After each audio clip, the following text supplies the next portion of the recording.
Hello everyone, welcome back to my channel. कैसे हैं आप सभी लोग?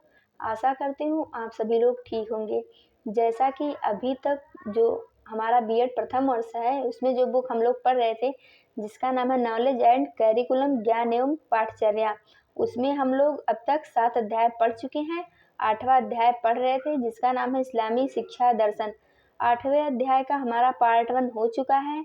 पार्ट 1 में हम लोगों ने इस्लामी शिक्षा दर्शन का अर्थ, परिभाषा, इस्लामी शिक्षा दर्शन के प्रमुख सिद्धांत, इस्लामी शिक्षा दर्शन के जो प्रमुख उद्देश्य थे ये सब पढ़ा।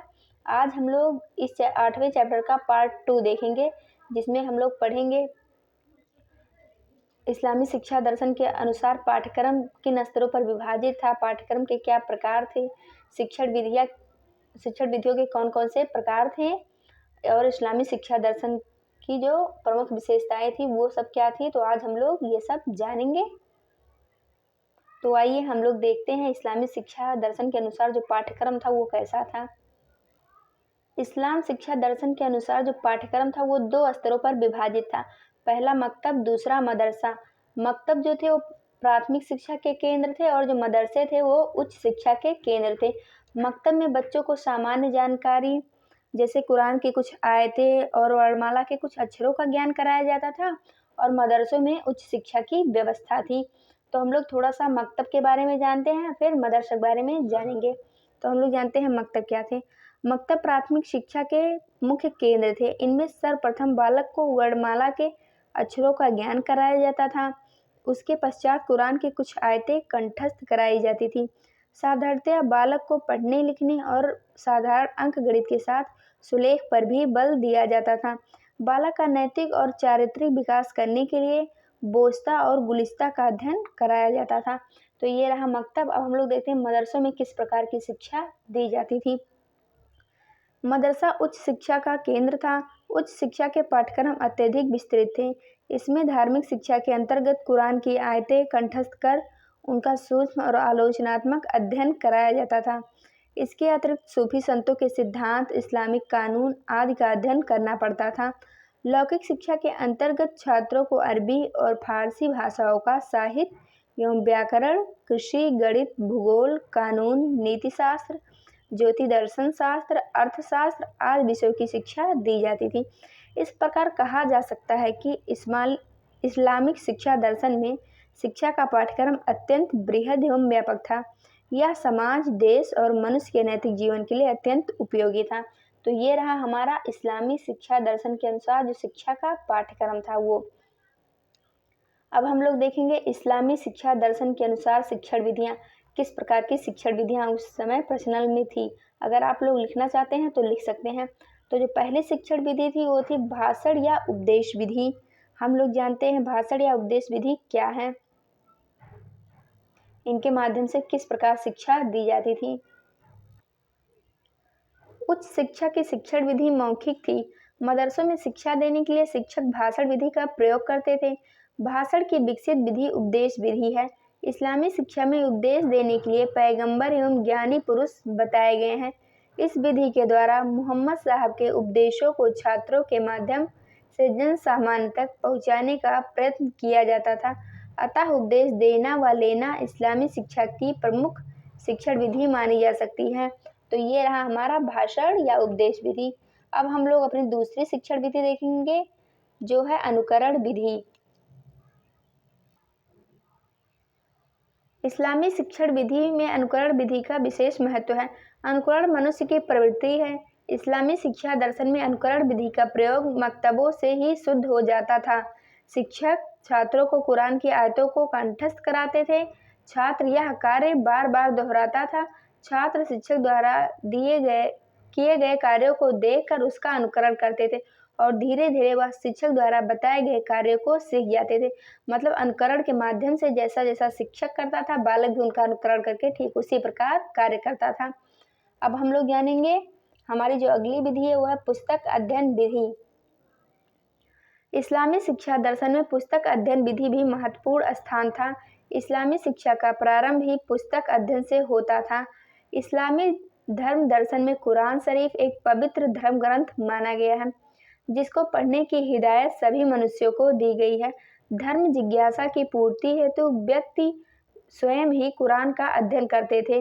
पुस्तक अध्ययन विधि दो रूपों में प्रयुक्त होती थी, प्रथम घर और दूसरा विद्यालय में।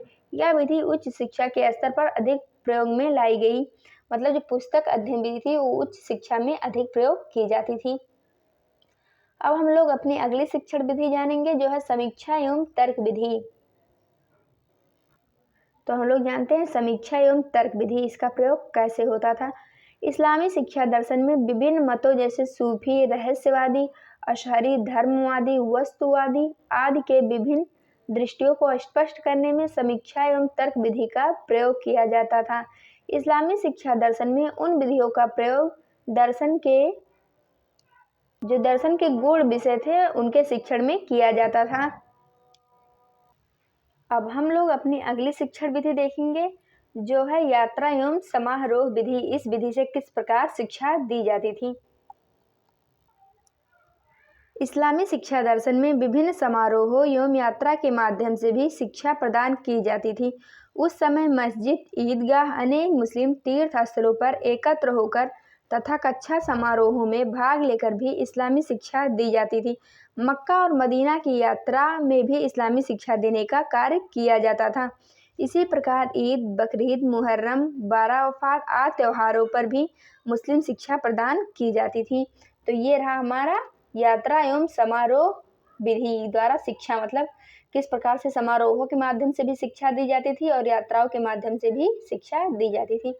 अब हम लोग अपनी अगली शिक्षण विधि देखेंगे जो है सहकारी विधि। इस्लामी शिक्षा दर्शन में लोग मिलजुल कर सहयोगात्मक रूप से कार्य करते थे। इसमें शिक्षक और छात्र एक दूसरे का सहयोग करते हुए मिलजुल कर कार्य करते थे।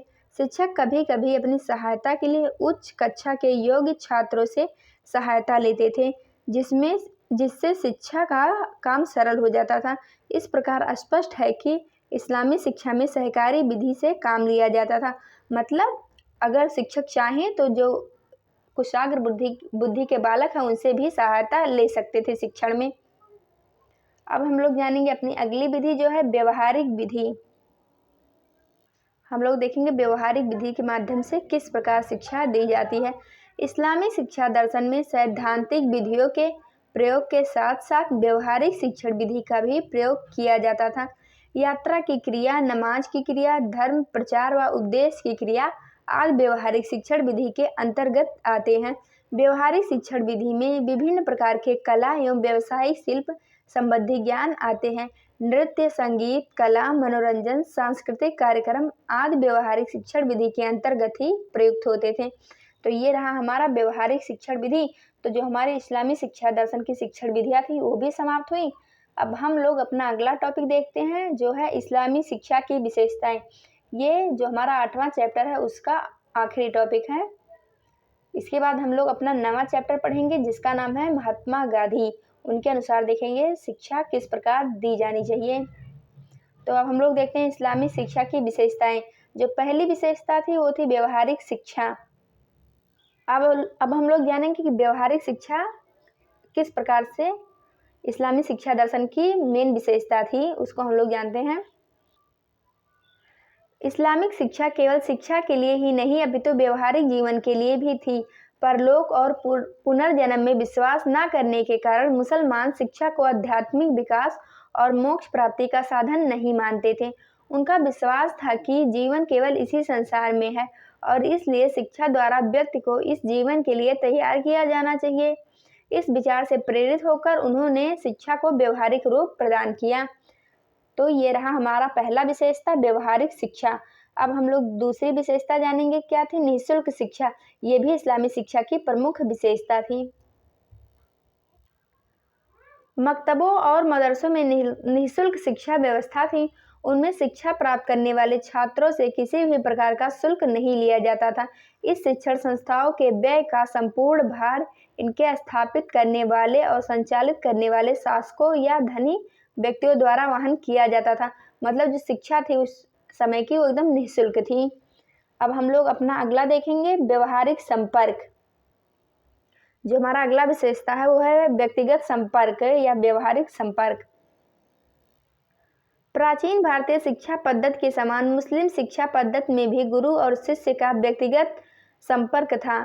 शिक्षक अपने छात्रों के साथ निवास करता था, अतः वह अपने विचारों एवं आदर्शों से उनको प्रभावित करके उनकी प्रतिभा, कुशलता और योग्यता में वृद्धि में निरंतर योगदान देता था। तो ये रहा किस प्रकार से व्यक्तिगत संपर्क के माध्यम से भी शिक्षा दी जा सकती थी, व्यक्तिगत या व्यवहारिक। व्यक्तिगत और व्यवहारिक दोनों संपर्कों के माध्यम से शिक्षा दी जा सकती थी। ये इस्लामी शिक्षा दर्शन की प्रमुख विशेषता है। अब जो हमारी अगली विशेषता हम उसको देखेंगे, कक्षा नायकीय पद्धति। जो एक प्रमुख विशेषता थी वो थी कक्षा नायकीय पद्धति। अब हम लोग देखते हैं इसको, ये क्या है। मुस्लिम शिक्षा संस्थानों में कक्षा नायकीय पद्धति का प्रचलन था। इस पद्धति में उच्च कक्षाओं के योग्य छात्र या नायक निम्न कक्षाओं के छात्रों को पढ़ाकर शिक्षक के अध्यापक कार्य में सहायता करते थे।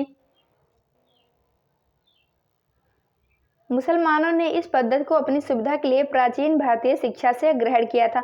मतलब जो प्राचीन भारतीय शिक्षा थी उसमें भी कक्षा नायकीय पद्धति थी, जैसा कि हम लोग पिछले वीडियो में पढ़ चुके हैं। तो उन्होंने वहां से इसको उठाकर अपने यहाँ सम्मिलित कर लिया। अब हम लोग देखते हैं जो हमारी अगली विशेषता है उसको, शिक्षक की स्थिति। मुस्लिम युग में शिक्षा के प्रति लौकिक दृष्टिकोण के कारण शिक्षक की स्थिति में परिवर्तन हो गया था। उसकी स्थिति उतनी उच्च नहीं थी जितनी कि प्राचीन भारत में थी। मतलब जो पहले प्राचीन समय में शिक्षकों की स्थिति थी वो मुस्लिम शिक्षा में नहीं रह गई। अब हम लोग अपनी अगली विशेषता देखेंगे, गुरु शिष्य संबंध। मतलब गुरु और शिष्य का संबंध इस्लामी शिक्षा दर्शन के अनुसार किस प्रकार था।